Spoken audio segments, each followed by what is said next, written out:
Hey guys, what's going on? Dr. Frank here, the founder of Addiction Mindset Recovery Coaching Programs. In today's video, I'm going to talk a little bit about energy drink addiction and pre-workout addiction. She don't want me.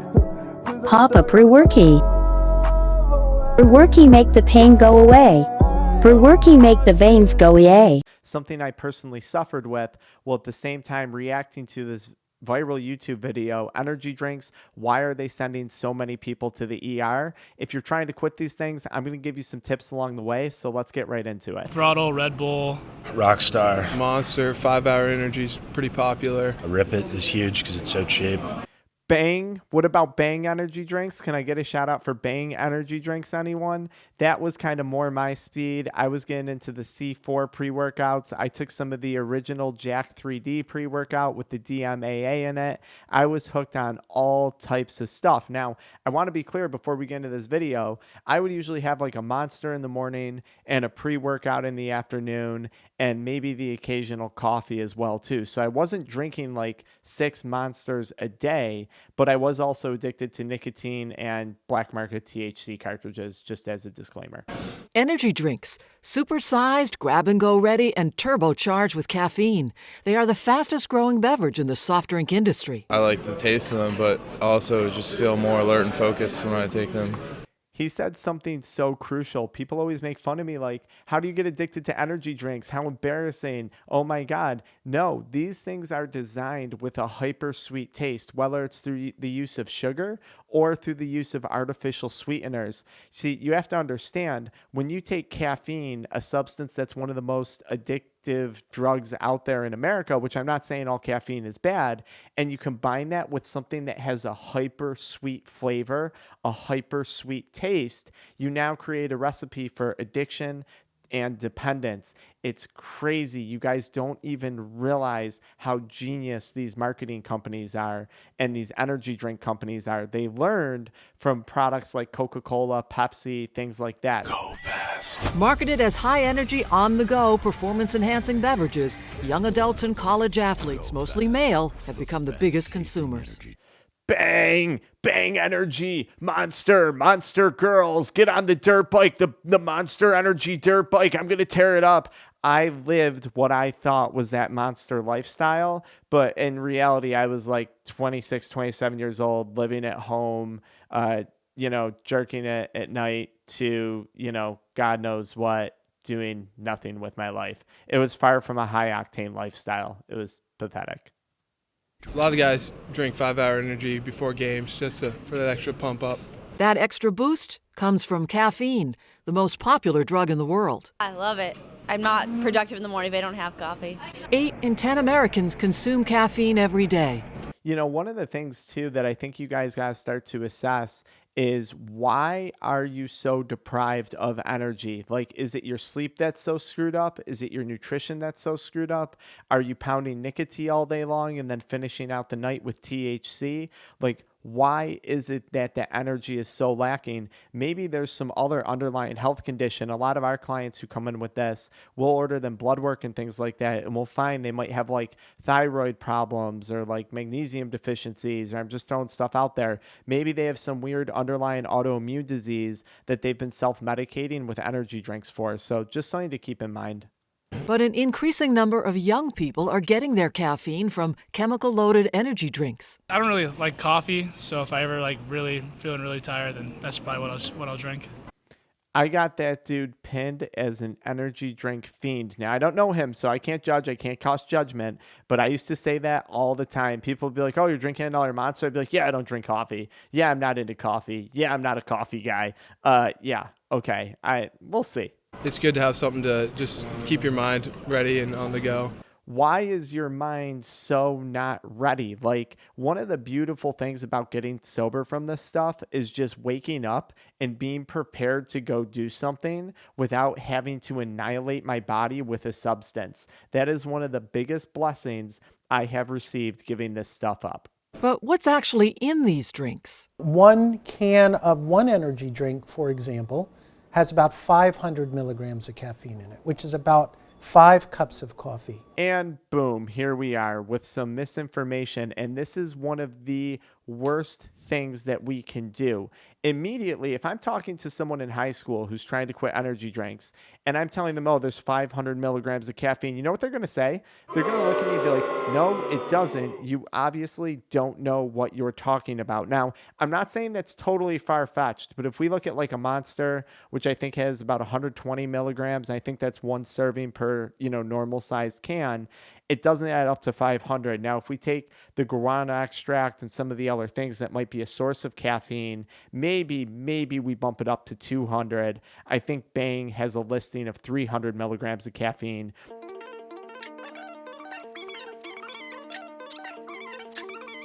But I have yet to see a 500 milligram drink, maybe in a pre-workout product, which, by the way, I think is way more dangerous than some of these energy drinks. They're kind of the same thing, actually.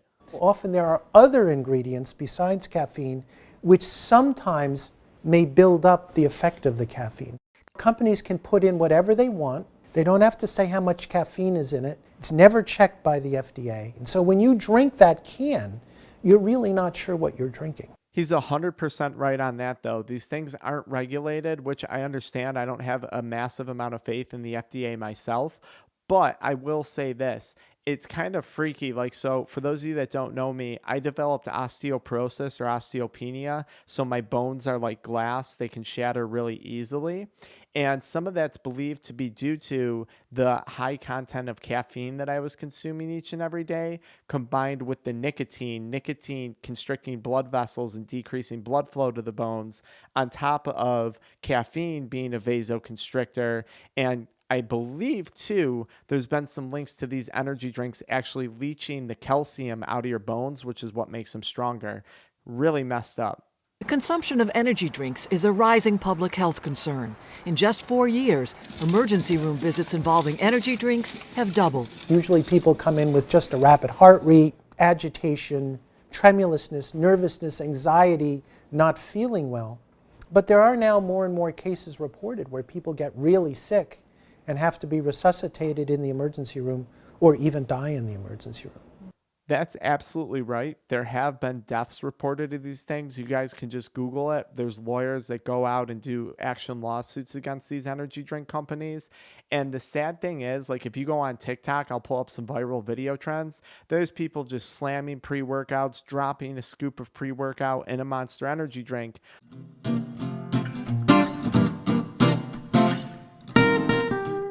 And I get it. You feel invincible at the time. And you're like, oh, I'm fine. I could do this a million times over and over again. But you're missing there's a cumulative effect. You do it once, there's a little damage. Do it again, there's a little damage. Do it again, there's a little more damage. You do this over and over and over again. And then one day you wake up and it's like, boom, you're not fine anymore. Something's really wrong. So just what are the health risks when you consume too many of these drinks? High blood pressure, rapid heartbeats, premature beats, experience mood changes, and seizures. For me, anxiety, depression was off the charts, insomnia, my sleep was horrible. I had crazy stomach problems. I was getting muscle twitching and muscle pain. I think you guys got to remember, especially if you suffer from chronic pain, caffeine can reduce something called andosine. And what that is it's a pain reliever. It's something your body naturally produces. It also plays a crucial role in your sleep. So on top of the vasoconstriction and the decreased blood flow that happens from caffeine. And that makes me think, how screwed up is a pre-workout product? Here it is putting all these vasodilators in it, telling your heart to pump more blood, expanding your blood vessels, while at the same time you're constricting everything, especially if you're getting hopped up on nicotine in conjunction with energy drinks. You're doing so much damage to your body, but it's not about that. It's about the addiction. Here you are getting marketed to, getting hooked on another product. They're training you to be a consumer. Monster energy drink, Bang energy, Jewel. If people are drinking only energy drinks, they can become very dehydrated because caffeine is a diuretic, and people can end up with acute kidney injury and renal failure. Have you ever mixed it with alcohol by any chance? No, I've heard that's not too great for you at all. Wait a second. No, I heard that's not good. I'm going to go 9 times out of 10. That guy has definitely tried a Red Bull vodka. That guy has definitely tried a Monster vodka. 9 times. No. Come on. But 54% of college students who consume energy drinks do mix them with alcohol when partying. I think it's common sense that that consuming stimulants and depressants at the same time is not going to be healthy for you. I'm a pretty educated guy, and that never really crossed my mind at the age of, 20 years old, 23 years old, combining stimulants and depressants. You're basically making your own little concoction of speedball. Throw nicotine in there, throw THC in there, throw 1 or 2 monsters in there, and then a bunch of alcohol. You have a really dangerous concoction of substances floating around in your blood within a very, very, very short time span. And then what happens is here you are running into all these weird, strange, unexplained health problems. And a lot of physicians are failing to really look at the mixture of these things, especially in a college population. College is where a lot of this stuff starts, guys. And I think it's horribly wrong. If you're needing all that stuff just to get through school, we got to relook at college. Something ain't right. If you're chugging the beverage in order to get high on alcohol, you're almost certainly going to have a toxic dose of caffeine along for the ride. I mean, I believe caffeine prolongs your ability to drink alcohol. So I know when I would do like Monster Vodka, my alcohol consumption for the night could be through the roof. And I'd have a lot of friends too, guys, mixing Adderall into that as well. Adderall, Ritalin, all those things. So bad. And that risky cocktail could send you to the ER. I thought this young 24-year-old man was going to die right in front of my eyes. After 2 or 3 hours, we figured out that he was actually diabetic, and he had been mixing Rockstar energy drinks with whiskey. Like I said, that's basically a blend of Speedball, but like, just the legal version, if you will.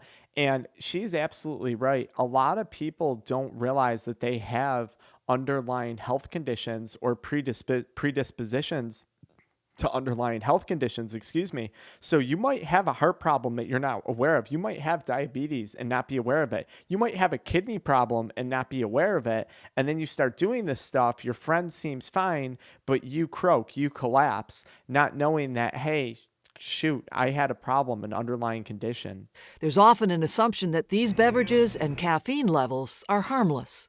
There's not that much caffeine in coffee. There's only like 300 or 400 milligrams in energy drinks, I'm pretty sure. So it's pretty safe. I don't know where people are getting it. A lot of energy drinks don't have that much caffeine. And I don't know if I'd also qualify that as pretty safe. Like, I used to say that all the time when I was younger, but I was just talking out of my butthole.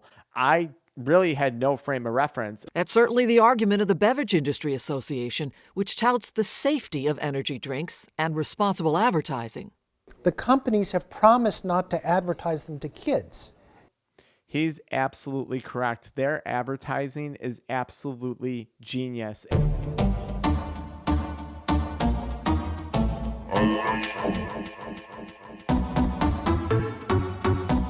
It's on the same type of advertising that you saw Juul use. They took a chapter right out of cigarette companies when they started their marketing campaigns. Hot girls, cool colors, fast-paced lifestyle, that Dan Blizzard lifestyle. They hit the nail on the head when it comes to the advertising. And I was so sick of being like just a sheep, constantly falling for marketing. Here I am. Here comes Frank, the consumer. Oh, this, I'll drink this. Oh, that, sure. Yeah. Oh, look at that colorful vape. Yeah, I'll take that. You're being trained. You are being trained to consume. And trust me, it makes for a really miserable life. Come on, you want to be the person producing and influencing, not the person consuming all the time. Stop falling for this junk, I swear. Kids are one of the largest markets. And there's no prohibition for a kid to go into a grocery store or a convenience store and buy these and chug them. I don't understand why they're even marketed. I think it's irresponsible. It has to do with money. It has to do with money. Money is why they're marketed. This is a big industry, billion-dollar industry. Physicians worry that children and teens targeted by the makers of these drinks are not aware of the serious health issues involved in consuming them. There's really no role for energy drinks, particularly in children. Doctors say the doubling of ER visits is just the symptom. The real problem is the failure to regulate energy drinks. I think it's highly unlikely you'll see any type of restriction, nor would I really call for that. Just, again, not a big fan of restrictions on things, but you're not going to see it. Money, money, money. You only get one heart. You shouldn't fool around with it. My recommendation would be not use them at all. Once your heart fails, everything else just shuts down in suit. And, I feel so bad watching some of these viral TikTok videos of these dudes, usually jacked up, taking a bunch of shots of pre-workout, taking shots of pre-workout mixed with energy drinks, and it only takes one time to get screwed up. But for a lot of you guys, it's not going to be in the form of a heart problem. It's going to be that depression. It's going to be that psychosis. It's going to be that muscle pain, that bone pain, and it's going to result in a bunch of different doctor visits. You're going to be spending all this time and all this money, and no one's going to have any idea what's wrong with you, because there's a good chance they're going to fail to look at the bigger picture of what's actually going on. So a lot of people always ask me, why are you so hell-bent on energy drinks, nicotine, THC, and adult media content? Because we have to look at the big picture and what's going on inside that person's brain. Once I realized what I had fallen for, once I realized the trap that I was stuck in, and I could see a path to getting out, everything became 1,000 times better. If you're thinking about quitting caffeine, I've made videos that I put in the description below to help you out with them, a little bit more about my story. Cold turkey is your best bet. Don't try and wean off slowly. Don't try and replace this with something else. Just go cold turkey. Give your body 30 to 60 days to detox this stuff and then reassess. And don't expect to be feeling great and be like loads of energy and sleeping better right away. You are going to go through caffeine withdrawal. You are going to go through a withdrawal process from these things. Think about all the people addicted to pop and soda and stuff like that. Get it out of your system. Start drinking more water. That's it. Just replace it with water. You want to get some LaCroix or something like that, fine. But get this junk out of your body. I promise you guys, you'll thank me like 5 or 6 years from now. If you don't want to do it, fine, whatever. Live fast, die young. It's on you. But I'm here if you want help. Follow me in the next video where I talk about caffeine withdrawal.